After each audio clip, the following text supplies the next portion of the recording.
épouse pour Gigi n'est pas un rôle à tenir, ni une silhouette à afficher. C'est une femme qui comprend que le lien se construit dans la tenue, pas dans la vitrine. D'abord, la conscience. Elle sait qui elle est, ce qu'elle vaut et ce qu'elle accepte. Elle n'avance pas par réflexe ni par mimétisme. Elle ne joue pas à être libre pour masquer une fuite, ni à être sage pour obtenir une validation. Elle choisit et elle assume. Ensuite, la loyauté intérieure.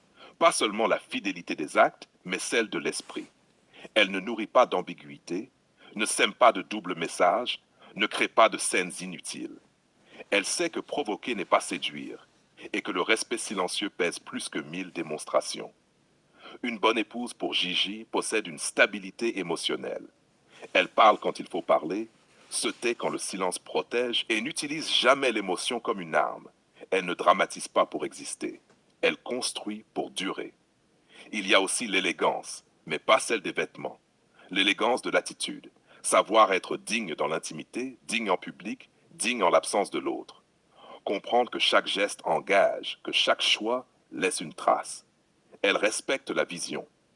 Gigi avance avec une colonne vertébrale. Une bonne épouse ne cherche pas à la plier, ni à la tester sans cesse. Elle peut questionner, challenger avec intelligence, mais jamais affaiblir. Elle ajoute de la hauteur, pas du bruit. Enfin, la réciprocité. Elle ne demande pas à être portée si elle refuse d'avancer. Elle ne réclame pas une protection qu'elle sabote. Elle donne autant qu'elle reçoit, parfois plus, parce qu'elle sait que le couple est un pacte, pas un guichet. En résumé, une bonne épouse pour Gija est une femme alignée, loyale, stable, élégante et responsable. Pas parfaite, mais vraie. Et suffisamment solide pour marcher à deux sans perdre son axe.